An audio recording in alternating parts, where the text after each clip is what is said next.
When you mention jihad al-nafs, I actually want to speak to something that's really important there. You know, when the Prophet ﷺ says that the Ummah is like one body, sometimes different parts of the body have to bear heavier loads. And one of the ways that you strengthen the body is by making sure that you're holding up your end of the deal. And so that means being the best version of yourself as an individual and as a community means that that body, that part of the body is naturally stronger and more capable. And so you don't become another pain point for the body. You can focus on where the pain is being felt. And so being strong in every element of your faith benefits the entire body in ways that we cannot understand in the grand scheme of things. And so we pray that Allah subhanahu wa ta'ala rectify us and rectify through us. Allahumma ameen. Jazakumullah khair. Thank you so much.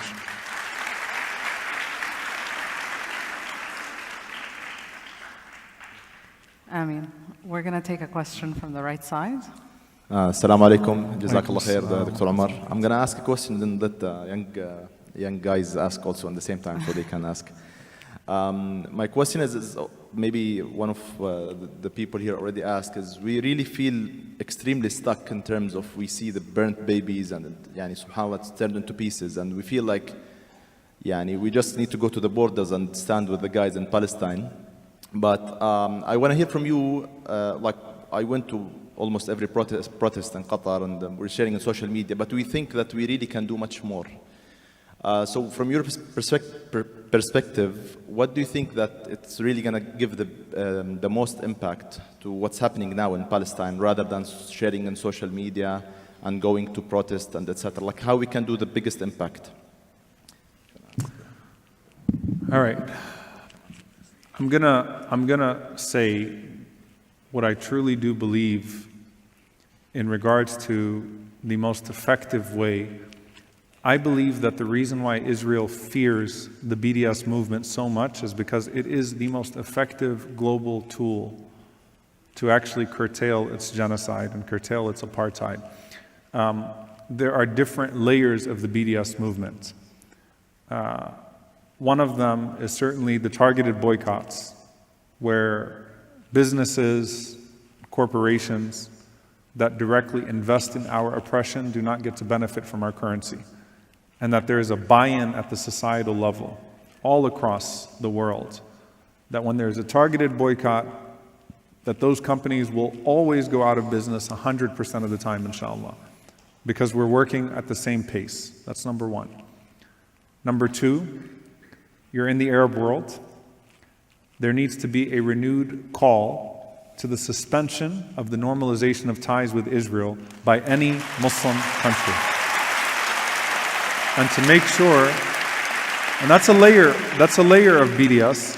Any country that has not yet normalized doesn't even think about normalizing with Israel at this point. And any country that has expels its ambassador and suspends its ties until freedom is achieved for the Palestinians. And so this is, I think, the most effective. You know, when the Prophet ﷺ says, "Man ra'a minkum munkar," whoever amongst you sees an evil, then change it with your hand, and if you can't, then with your tongue, and if you can't, then with your heart. And that is the lowest of faith. This is something in your hands. And let me tell you, subhanAllah, this is, there's that famous narration that if you can't go and pray in Masjid al-Aqsa, فَبْعَثُوا بِزَيْتٍ, send some oil to light its lamps. And I always think about this hadith in terms of the boycott movement. If you can't fill the lamps of the oppressed, do not fill the lamps of the oppressors. If you can't put oil in your lamps, do not put oil in their lamps. And so it's important for us to discipline ourselves with this at a collective level, and it will have international consequences. I live in Texas now, where in order to become a school teacher or to work for any corporation in Texas, America, the land of the free, you have to sign a loyalty oath, basically. You have to sign a contract that you will not boycott Israel. And if you go watch a movie called Boycott about a school teacher that lost her job because she refused to sign a letter that she would not boycott Israel. This is your great democracy. 38 states, your great democracy, the beacon of freedom of speech. And they're criminalizing pro-Palestinian organizations and even taking away the personal agency of its own citizens to boycott a foreign government. Al-Fadiha, hypocrisy at its finest. We have to expose that, but that tells me that Israel is terrified of this movement. And there's a Western manifestation of it and an Eastern manifestation of it. There's a reputational element to this and a revenue element of this. But the point is that this is where your financial power comes into play. If you have investments, and I know that we have people that invest in the Arab world in different companies, can you imagine if the businessmen of Qatar alone, and I'm not speaking about a specific example because I'm saying this would be true of pretty much any Muslim country, all right? That if you took the wealthiest CEOs, the wealthiest investors, and you got them to commit to divesting from a particular company because its stocks are also in settlements, you better believe that that CEO will be on a flight to Doha the next day begging them not to divest.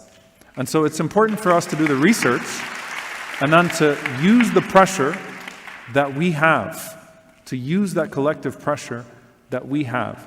We have it at our disposal. We just need to be intelligent about its deployment.